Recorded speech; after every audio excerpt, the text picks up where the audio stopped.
Hello everyone. हम सभी बात कर रहे थे नर्सिंग डायग्नोसिस के बारे में। नर्सिंग डायग्नोसिस जो है वो सेकंड फेज है नर्सिंग प्रोसेस की, जिसके अंदर जो नर्स जो होती है वो इंटरप्रेट करती है किसको, जो असेसमेंट किया था डाटा का उसको, और उसके थ्रू आइडेंटिफाई करती है जो क्लाइंट की स्ट्रेंथ है, ठीक है, और जो हेल्थ प्रॉब्लम्स हैं, और उनके बेसिस पे एक डायग्नोस्टिक स्टेटमेंट जो होता है उसे फॉर्म करती है। उसके बाद नेक्स्ट अगर अपन बात करें, इसकी डेफिनेशन अपन ने देखी थी कि नर्सिंग डायग्नोसिस क्या है। ये क्लिनिकल जजमेंट है किसी भी इंडिविजुअल, फैमिली और कम्युनिटी के रेस्पॉन्स में, चाहे उसकी एक्चुअल हो या फिर पोटेंशियल हेल्थ प्रॉब्लम हो, उसके बारे में।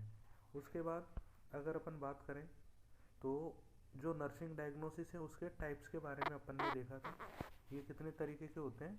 5 तरीके के होते हैं।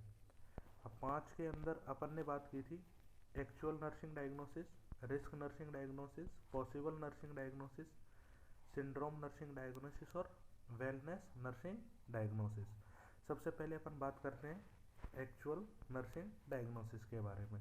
ठीक है, एक्चुअल नर्सिंग डायग्नोसिस क्या है? इसके अंदर जो क्लाइंट है, ठीक है, उसके अंदर प्रॉब्लम प्रेजेंट होती है।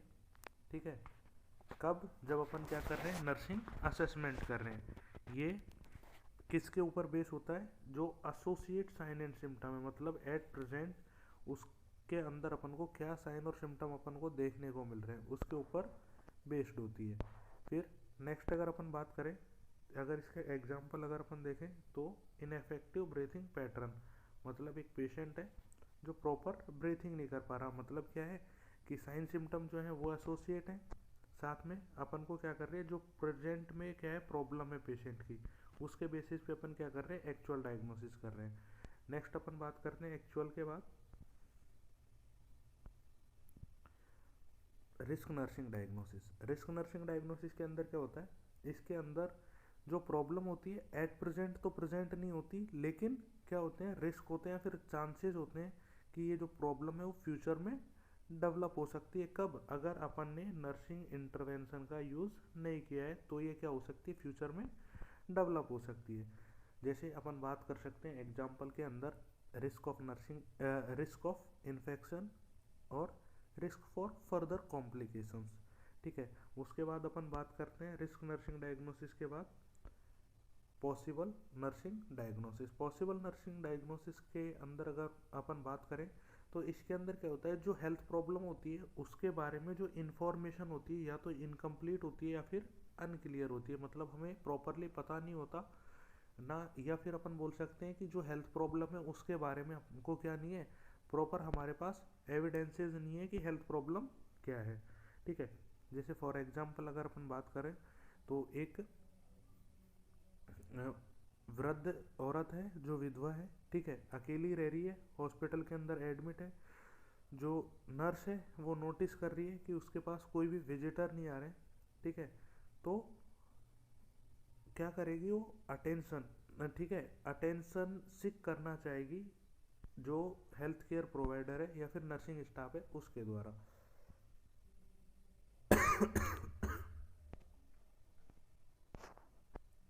ठीक है, उसके बाद अगर अपन बात करें तो इसके बारे में जो नर्स है पॉसिबल नर्सिंग डायग्नोसिस जो है वो लिख सकती है। उसके बाद पॉसिबल के बाद आता है सिंड्रोम डायग्नोसिस। सिंड्रोम डायग्नोसिस के अंदर क्या होता है कि जो डायग्नोसिस है, ठीक है, वो क्या होता है, अदर नर्सिंग डायग्नोसिस के साथ अपन को शो होता है। या फिर सिंड्रोम का मतलब होता है क्लस्टर, मतलब एक साथ आपको बहुत सारी प्रॉब्लम देखने को मिल रही हैं।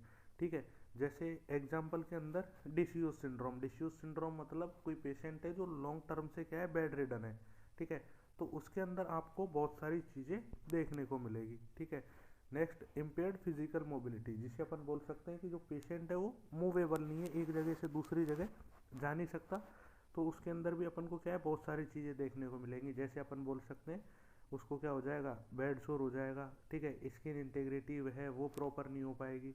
ठीक है, तो मतलब एक साथ अपन को बहुत सारे जो डायग्नोसिस हैं वो देखने को मिलेंगे। नेक्स्ट अपने पास आता है वेलनेस डायग्नोसिस।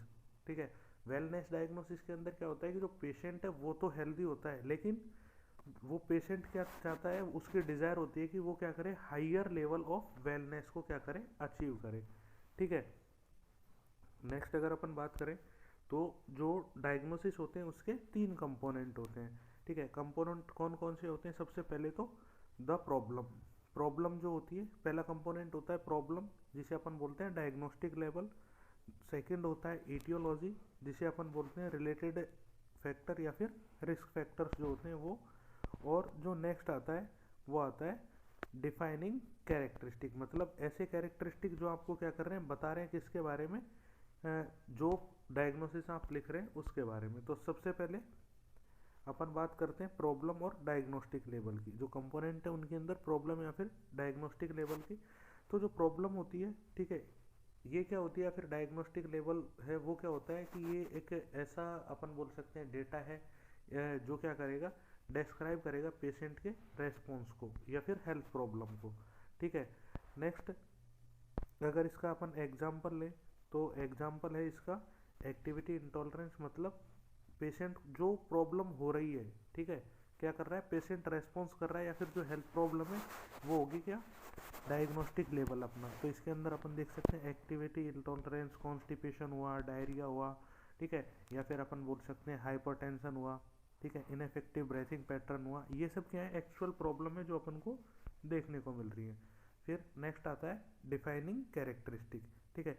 डिफाइनिंग कैरेक्टरिस्टिक क्या होते हैं, क्लस्टर ऑफ साइन होते हैं, साइन एंड सिम्टम, जो इंडिकेट करते हैं पर्टिकुलर किसी एक डायग्नोस्टिक लेवल को। मतलब कुछ ऐसे साइन और सिम्टम हैं, ठीक है, जो क्या कर रहे हैं, आपको इंडिकेट कर रहे हैं किसके लिए, कि भाई कोई पर्टिकुलर डायग्नोस्टिक लेवल को अपन क्या कर सकते हैं, उससे फाइंड आउट कर सकते हैं। जैसे अपन बात कर सकते हैं इम्पेयर्ड रेस्पॉन्स टू एक्टिविटी, ठीक है, तो या फिर अपन बोल सकते हैं thready pulse, tachycardia, irregular pulse and shallow respiration. ये सब क्या है, डायग्नोस्टिक या फिर अपन बोल सकते हैं डिफाइनिंग कैरेक्टरिस्टिक है, जो क्या कर रहे हैं, साइन और सिम्टम के बेसिस पे अपन को क्या कर रहे हैं, पर्टिकुलर डायग्नोस्टिक लेवल के लिए क्या कर रहे हैं, इंडिकेट कर रहे हैं। नेक्स्ट जो आता है वो आता है प्रोसेस ऑफ नर्सिंग डायग्नोसिस। ठीक है। इसके अंदर मतलब अब अपन क्या कर रहे हैं, जो डायग्नोसिस बना रहे हैं या फिर नर्सिंग डायग्नोसिस कर रहे हैं, उसके अंदर भी अपन को क्या एक प्रोसेस फॉलो करनी होती है, जिसके अंदर 3 प्रोसेस हैं वो इंक्लूड की जाती है। सबसे पहले तो जो प्रोसेस होती है उसके अंदर अपन क्या करते हैं, एनालाइज द डाटा, मतलब जो भी डाटा हमने कलेक्ट किया उसको क्या करेंगे, एनालाइज करेंगे। फिर उसके बाद डाटा को एनालाइज करने के बाद जो हेल्थ प्रॉब्लम है, ठीक है, या फिर रिस्क है या फिर स्ट्रेंथ है, उसको क्या करेंगे, आइडेंटिफाई करेंगे। और उसके बाद अपन क्या करेंगे, डायग्नोस्टिक स्टेटमेंट का फॉर्मेशन करेंगे। अब डायग्नोस्टिक स्टेटमेंट होंगे वो भी कैसे होंगे, 2 तरीके के होंगे, ठीक है, उनके बारे में भी अपन पढ़ेंगे। सबसे पहले अपन बात करते हैं इनके कंपोनेंट्स की। तो सबसे पहले कंपोनेंट से हमने हमारे पास एनालाइजिंग ऑफ डाटा, ठीक है, इसके अंदर भी कुछ स्टेप्स होते हैं जिनको हमें फॉलो करना होता है। जिसके अंदर सबसे पहले तो अपन क्या करेंगे, जो डाटा है उसको कंपेयर करेंगे किससे, स्टैंडर्ड डाटा से, ठीक है। फिर क्लस्टर क्यूज फॉर्मेशन, और उसके बाद आइडेंटिफाई करेंगे गैप को, ठीक है। फिर नेक्स्ट हमारे पास जो आती है वो आती है हेल्थ प्रॉब्लम और रिस्क और स्ट्रेंथ, इनको क्या करेंगे, आइडेंटिफाई करेंगे। मतलब क्या है, जब हम डाटा एनालाइज कर चुके हैं, ठीक है, डाटा एनालाइज करने के बाद जो नर्स है और पेशेंट है वो साथ मिलके क्या करेंगे, आइडेंटिफाई करेंगे किसका, कि पेशेंट की स्ट्रेंथ क्या है, मतलब वो क्या क्या वो कर सकता है, कौन कौन सी उसे प्रॉब्लम आ रही है। या फिर अपन बोल सकते हैं कि ये क्या है, एक प्राइमरली डिसीजन मेकिंग प्रोसेस है, जिसके अंदर अपन क्या कर रहे हैं, डिसीजन मेकिंग कर रहे हैं कि जो पेशेंट है उसको प्रॉब्लम क्या है, या फिर अपन बोल सकते हैं कि जो पेशेंट है, ठीक है, वो क्या क्या उसको प्रॉब्लम हो सकती है, उसके बारे में क्या है, अपन डिसीजन मेकिंग कर रहे हैं, पता लगा रहे हैं। नेक्स्ट अपन बात करें फॉर्मुलेटिंग डायग्नोस्टिक स्टेटमेंट, मतलब हमारा काम हो चुका है, हमने एनालाइज कर लिया है, ठीक है, उसके बाद अपन क्या कर रहे हैं, फॉर्मुलेटिंग डायग्नोस्टिक स्टेटमेंट, मतलब अब अपन क्या करेंगे, डायग्नोस्टिक स्टेटमेंट का फॉर्मेशन करेंगे, ठीक है। मोस्टली अपन बात करें तो 2 तरीके के होते हैं स्टेटमेंट, एक तो टू स्टेटमेंट और टू पार्ट स्टेटमेंट और three part statement. Two part statement के अंदर अगर अपन बात करें तो इसको अपन पीई फॉर्मेट भी बोलते हैं। पीई फॉर्मेट का मतलब क्या है? P for problem, E for etiology, मतलब प्रॉब्लम और ईटियोलॉजी दोनों को मिला के अपन क्या करते हैं? डायग्नोसिस का फॉर्मेशन करते हैं।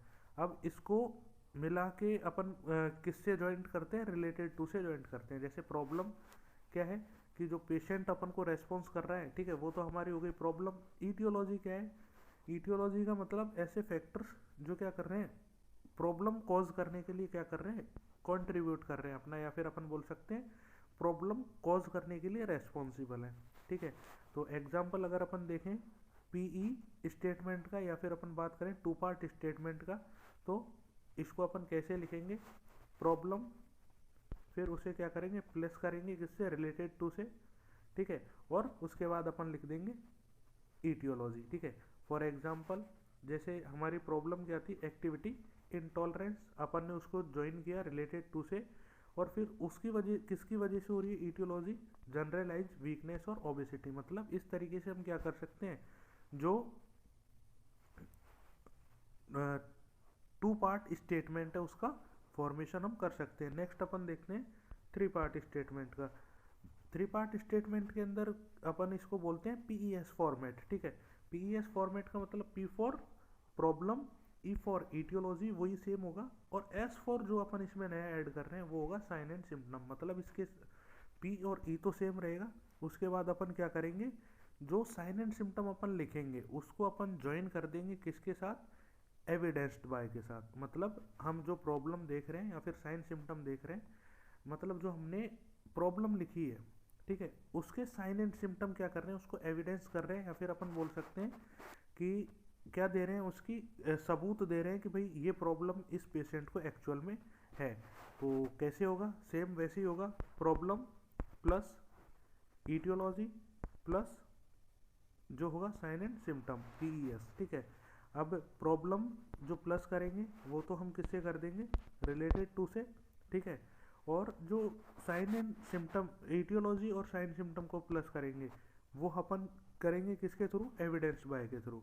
ठीक है, तो इस तरीके से हम क्या कर सकते हैं? इसको फॉर्मेशन कर सकते हैं। अगर एग्जाम्पल देखें तो सेम वही रहेगा। वही एग्जाम्पल लेते हैं जो अपन ने टू पार्ट में लिया, जैसे activity intolerance related to generalize weakness. मतलब ये तो अपना पहले वाला था। अब इसके बाद जो थर्ड स्टेटमेंट अपन लगा रहे हैं किसका? साइन एंड सिम्टम का, तो उसके अंदर अपन लिखेंगे एविडेंस्ड बाय फटीग। मतलब हम क्या बता रहे हैं कि भाई पेशेंट क्या है? एक्टिविटी इंटॉलरेंस है, किसकी वजह से? जनरलाइज वीकनेस की, और इसका सबूत क्या देता है? कि वो क्या है? थका हुआ है। ठीक है, नेक्स्ट अगर अपन बात करें तो जो डायग्नोसिस होते हैं वो भी दो तरीके के होते हैं, मेडिकल डायग्नोसिस और नर्सिंग डायग्नोसिस। ठीक है, मेडिकल डायग्नोसिस और नर्सिंग डायग्नोसिस क्या होते हैं? इनके अगर डिफ्रेंशिएट करके अगर अपन देखें तो सबसे पहले नर्सिंग डायग्नोसिस के बारे में बात करें तो नर्सिंग डायग्नोसिस क्या है? ये बने हुए होते हैं किसके थ्रू? नर्स और ऐसी कंडीशंस की जिसके अंदर क्या है? नर्स क्या है? लाइसेंस्ड होती है ट्रीट करने के लिए। मतलब ऐसी कंडीशंस जिसको नर्स खुद ट्रीट कर सकती है बिना किसी की परमिशन के। ठीक है, मेडिकल डायग्नोसिस क्या होते हैं? ये फिजिशियन द्वारा बनाए जाते हैं, और ओनली वो सिचुएशंस होती हैं, वो कंडीशंस होती है जिनको कौन ट्रीट कर सकता है? फिजिशियन ट्रीट कर सकता है। नेक्स्ट अगर सेकंड अगर अपन इनके अंदर डिफरेंस देखें तो जो नर्सिंग डायग्नोसिस होता है, ठीक है, ये एक ऐसा स्टेटमेंट है जो बेस्ड होता है नर्सिंग जजमेंट में, और जो मेडिकल डायग्नोसिस है वो बेस होता है मेडिकल जजमेंट पे। ठीक है, अब जो नर्सिंग डायग्नोसिस होता है वो पेशेंट की physical, social culture, psycho social और स्पिरिचुअल रेस्पॉन्स के बारे में क्या करता है? डिस्क्राइब करता है। ठीक है, और जो मेडिकल डायग्नोसिस है वो डिस्क्राइब करता है पेशेंट के स्पेसिफिक पैथोफिजियोलॉजिकल रेस्पॉन्सेज। ठीक है, मतलब पैथोफिजियोलॉजिकल जो रेस्पॉन्स दे रहे हैं उसको क्या करता है? ये डिस्क्राइब करता है। ठीक है, और अगर फर्दर अपन इनके अंदर देखें क्या डिफरेंस, तो जो नर्सिंग डायग्नोसिस है, ठीक है, ये अलग अलग होते हैं। ठीक है, या फिर अपन बोल सकते हैं इसके अगेंस्ट में जो रेस्पॉन्स होता है पर्सन का, इंडिविजुअल्स का, वो अलग अलग होते हैं। ठीक है, और जो मेडिकल डायग्नोसिस होता है, ये क्या होते हैं, लगभग सेम होते हैं एक क्लाइंट के लिए, ठीक है, मतलब क्या होते हैं, यूनिफॉर्म होते हैं। नेक्स्ट अगर अपन बात करें इनके एग्जाम्पल की, तो नर्सिंग डायग्नोसिस का एग्जाम्पल अपन ले सकते हैं टैपिड स्पंजिंग फॉर फीवर, मतलब फीवर के लिए टैपिड स्पंजिंग अपन कर रहे हैं। और अगर अपन मेडिकल डायग्नोसिस की बात करें तो tablet paracetamol 500 mg for fever, मतलब नर्सिंग डायग्नोसिस तो क्या हो गया कि अपन टैपिड स्पंजिंग करके क्या कर रहे हैं, फीवर को ठीक कर रहे हैं। और जो मेडिकल डायग्नोसिस हो गया उसके अंदर क्या है कि अपन क्या कर रहे हैं, टैबलेट देके क्या कर रहे हैं, फीवर को ट्रीट कर रहे हैं। नेक्स्ट अगर अपन बात करें तो नेक्स्ट जो फेज आती है वो आती है प्लानिंग फेज, ठीक है। प्लानिंग फेज क्या है, सबसे पहले तो कौन सी फेज हो गई है, थर्ड फेज हो गई किसकी, नर्सिंग प्रोसेस की, जिसके अंदर जो नर्स है वो डेवलप करती है क्लाइंट गोल, ठीक है, और डिजायर्ड आउटकम को, और नर्सिंग स्ट्रेटजीज को किसके लिए, प्रिवेंट करने के लिए और रिड्यूस करने के लिए, किसको, जो क्लाइंट है उसकी हेल्थ प्रॉब्लम को। मतलब प्लानिंग फेज क्या है, थर्ड फेज है नर्सिंग प्रोसेस की। इसके अंदर जो नर्स है वो क्या करती है, गोल डिसाइड करती है, ठीक है, क्या क्या उसको आउटकम चाहिए वो डिसाइड करती है। नर्स की स्ट्रेटजी क्या रहेगी बीमारी से बचाने के लिए वो प्लान करती है, और किस तरीके से वो प्रॉब्लम हो रही है उसको रिड्यूस कर सकती है वो प्लानिंग करती है। नेक्स्ट अगर अपन बात करें तो प्लानिंग की डेफिनेशन, ठीक है, प्लानिंग क्या है, एक कैटेगरी है नर्सिंग बिहेवियर की जिसके अंदर क्लाइंट सेंटर्ड गोल और एक्सपेक्टेड आउटकम एस्टेब्लिश किए जाते हैं, और नर्सिंग इंटरवेंशन क्या किए जाते हैं, सिलेक्ट किए जाते हैं, ठीक है। फिर नेक्स्ट अगर अपन बात करते हैं प्लानिंग की, तो ये तीन तरीके की होती है, ठीक है, इनिशियल प्लानिंग, ऑनगोइंग प्लानिंग और डिस्चार्ज प्लानिंग। कौन कौन सी, इनिशियल प्लानिंग, ऑनगोइंग प्लानिंग और डिस्चार्ज प्लानिंग। इनिशियल प्लानिंग क्या होती है, ये इनिशिएट होती है as soon as possible after initial assessment, मतलब अपन ने क्या कर लिया, इनिशियल असेसमेंट कर लिया है और उसके बाद जितना जल्दी पॉसिबल हो सके, ठीक है, कब, इनिशियल असेसमेंट के बाद, तो अपन को क्या करना है, इसको इनिशिएट करना है या फिर अपन को क्या करना है, लागू करना है, ठीक है, मतलब जितना जल्दी हो सके इनिशियल असेसमेंट के बाद एज सुन एज पॉसिबल अपन जो प्लानिंग कर रहे हैं वो अपनी आएगी इनिशियल प्लानिंग के अंदर। सेकंड अगर अपन बात करें ऑनगोइंग प्लानिंग, तो ये कब होती है, जब अपन स्टार्ट करते हैं, ठीक है,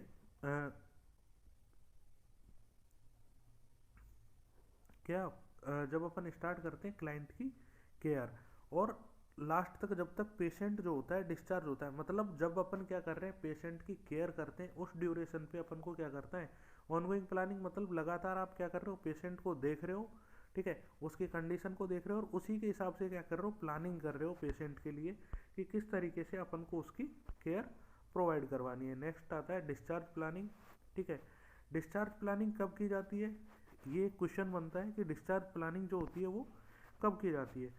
तो डिस्चार्ज प्लानिंग जो स्टार्ट होती है वो हो जाती है कब, जब पेशेंट जो है फर्स्ट टाइम कॉन्ट्रैक्ट आता है और इन्वॉल्व होता है किसके अंदर, कॉम्प्रहेंसिव और ऑनगोइंग असेसमेंट के अंदर, ठीक है, तो तब क्या हो जाती है, डिस्चार्ज प्लानिंग स्टार्ट हो जाती है।